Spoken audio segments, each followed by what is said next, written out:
That sounded very formal indeed. Hi, I'm here with Clare Catchpole, and we're talking about what Claire does and what she will be doing.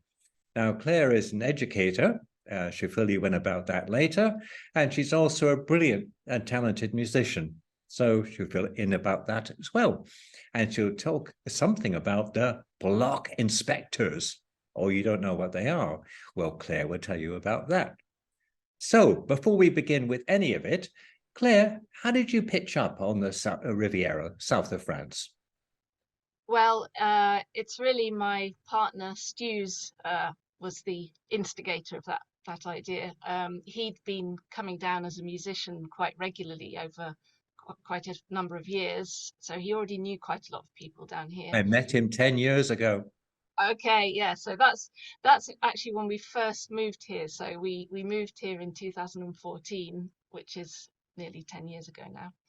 Um, and yeah, so we were both living in London at the time, and my work in London had, although it was a fantastic job, I was working as a project manager in the Barbican.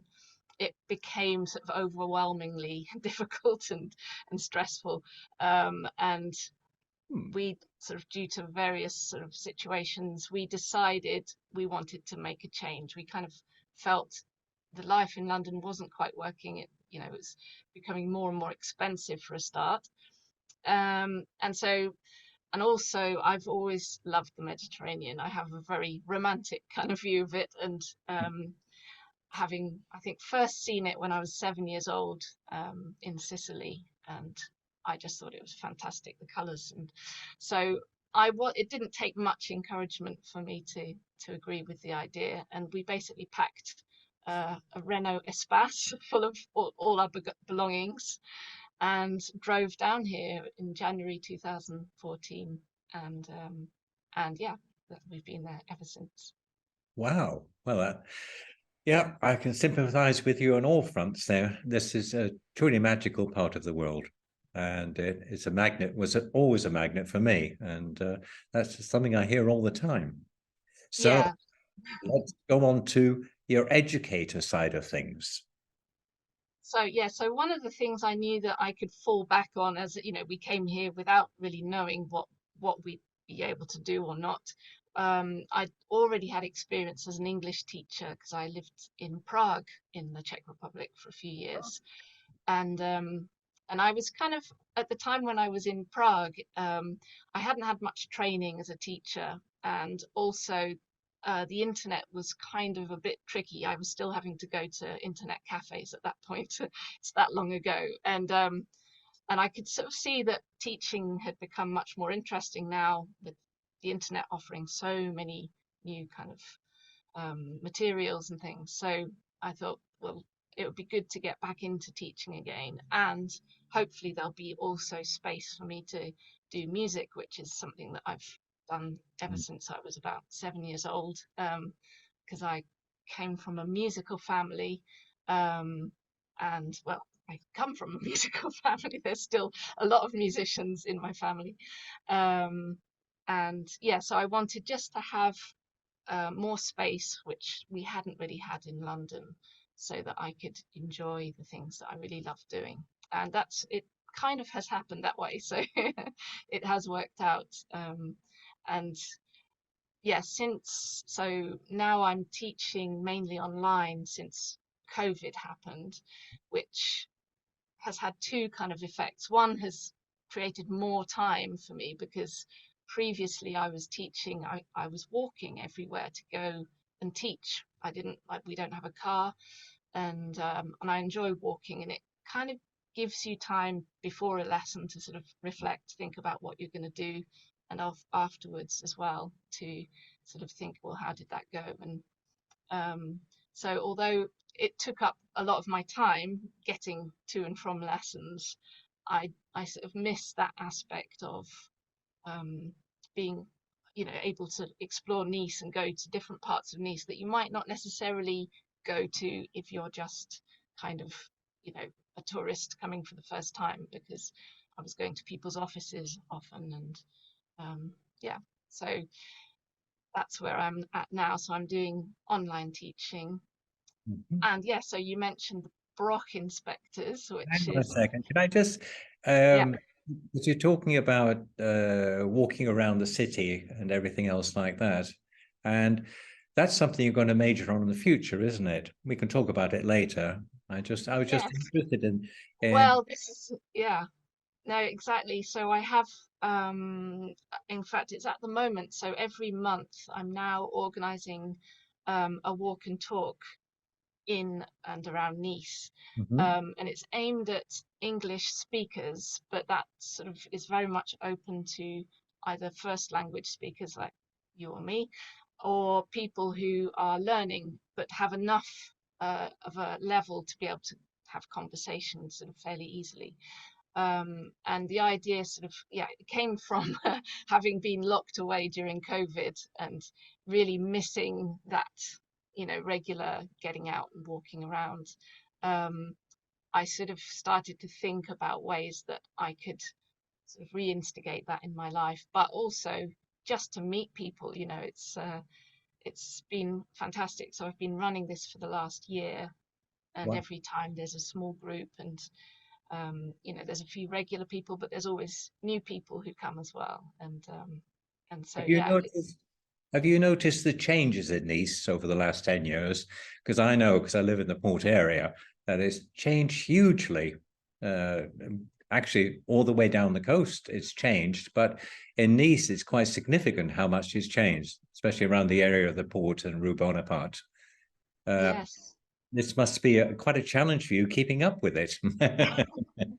Yeah, I mean, I'm quite excited about. I mean, I feel it's a really good thing they're putting in all these cycle lanes, not just for, you know, reducing the amount of traffic, which is pretty chronic in Nice, but also because they're planting trees in the streets, and it makes it so much more pleasant for walking. And I think there's a big, at this point in time, it's really necessary. We need to be able to be in our city, enjoy our city without needing to always jump in a car to do things. And I think the more people can just enjoy walking, cycling, going on their trottinettes, I feel it makes the city better and more sort of appealing to The people. beauty is it's a walkable city. That's the nice thing about it. Now, question for you. You Yeah. have been at Marnolands most Sundays and keep meaning to go. And mm, it's intense. But you do the Irish music there with Neil Well, and in you. fact, it's not me. It's I not do go you. occasionally. I have been occasionally, but it's Neil. Yeah, there is an Irish session at the Marnolan Port every Sunday, and it's yeah, there's a small group of musicians who are there every time, which includes Neil, and Jerome is the fiddle player, Oh, and Stefan the guitarist. And every time, the idea of the session is that people can come and join. So they regularly have guests, people come and joining them for that. And I think it's been running for about 5 years now, so it's become really popular. And yeah, they have a didn't regular group. include you then. Oh, Well, sorry. I do. I go as a guest sometimes, but yeah, no, my folk uh, playing is now actually more. So I've been playing with Neil and Donal in a group called Tradda, which is a trio, and Ain't that? Yeah. Donal is an Irish singer, fantastic singer, and Neil is a flute player. And we basically sort of started out as a trio about, it was 2016, I think. So we've That's been Don, around. isn't it? You Yeah, said Donal. Yeah, exactly. I know him. Um, and now, so since, sorry. I know him. It's a small world.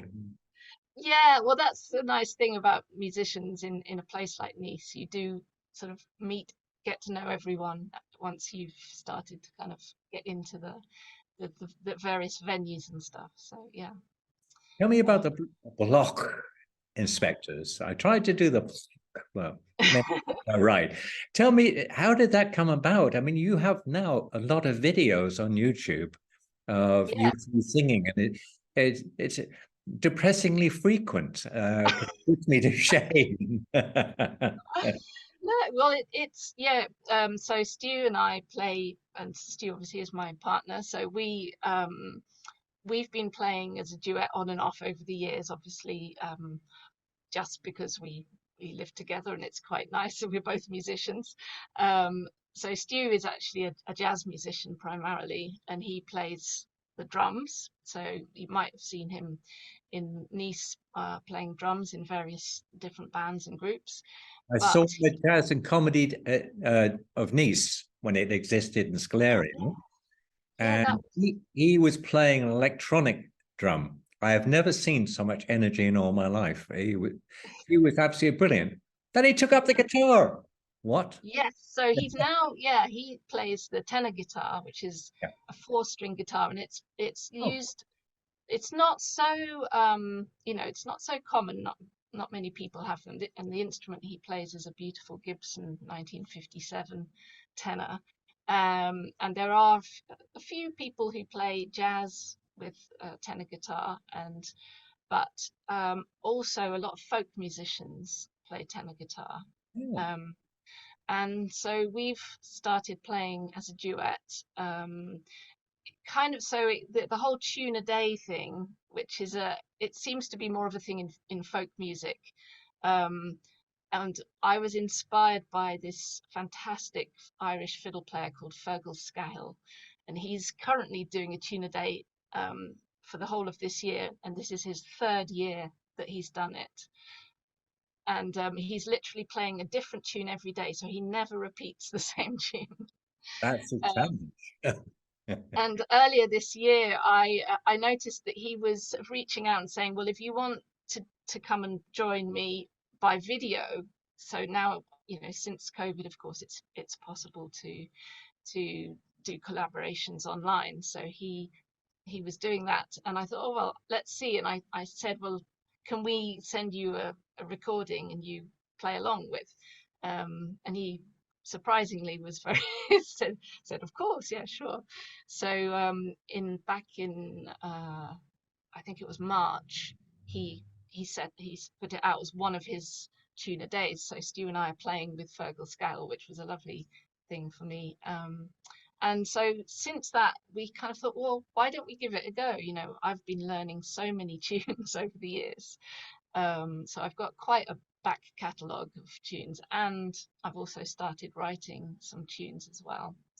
Excellent. And Stu's got a great singing voice, so we also just love selecting songs that we really like and recording them as well. So that's the Broch Inspectors, and Yes. that's on YouTube. And I really do encourage everybody to sort of give them a listen. There are plenty of them, and they're so entertaining and uplifting. I really appreciate them. But thank Thank you for that.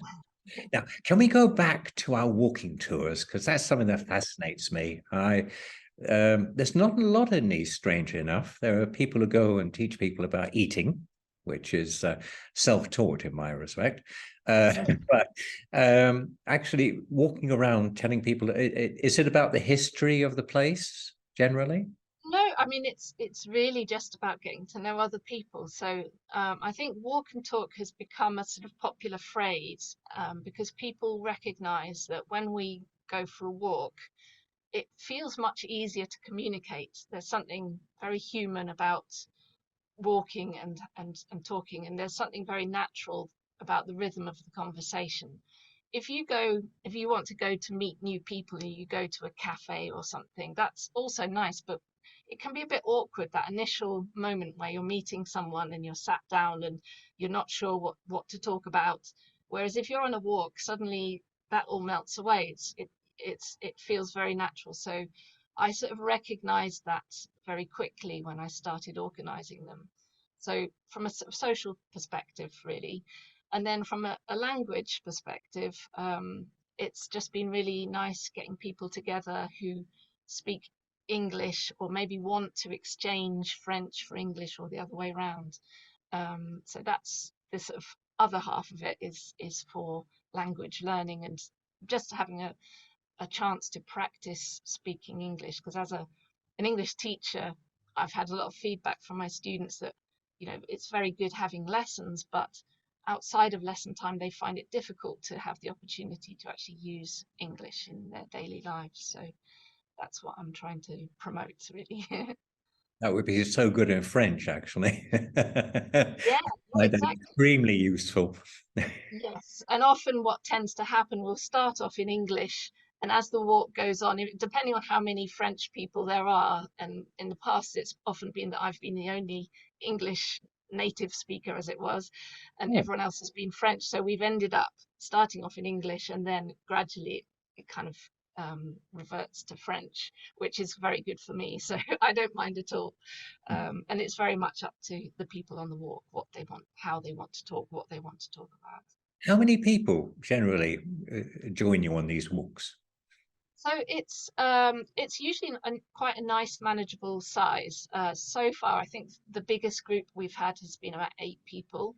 And we tend to meet on a weekend afternoon. So generally Sundays, although it can be Saturdays. And I sort of I'm trying to find out. So we now have basically 2 places where you can join if you're interested.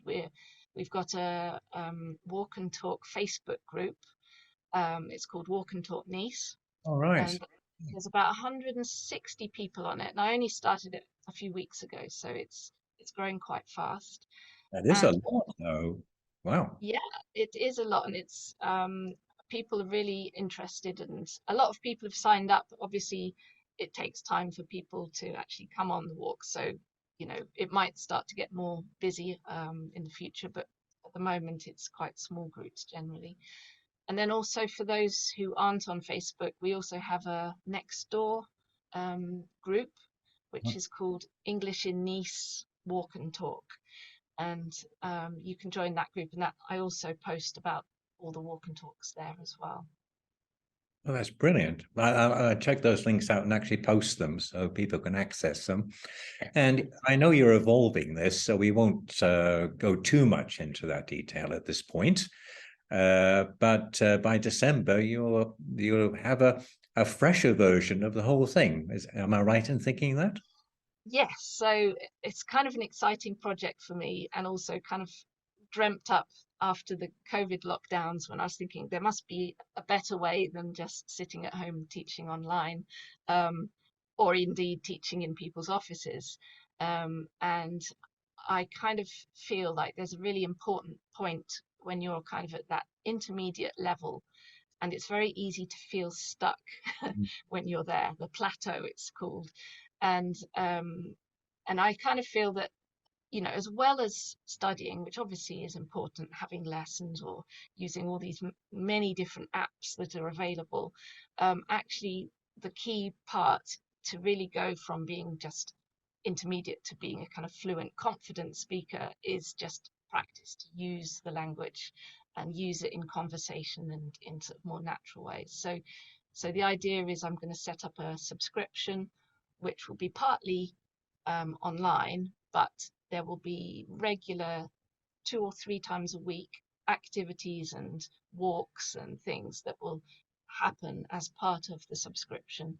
And then online will be the kind of the stuff to help with language learning. So, building vocabulary and help with grammar and that stuff. That's online, but that means that when we meet up, we can focus on having a good time, finding out things about Nice, exploring Nice, getting to know each other, etc. So Well, that that's yes. I love that initiative. That's really, really good. So we may have another session December to help launch this. That would be so cool. That would be great. Yeah, thank you. To the end of our useful time. And I really want to say thank you so much. And we'll sign off as usual with a smile. But thanks again, Claire. Really, really, really appreciate it. Thank you. Thank you, Mike. My pleasure. Bye. Bye.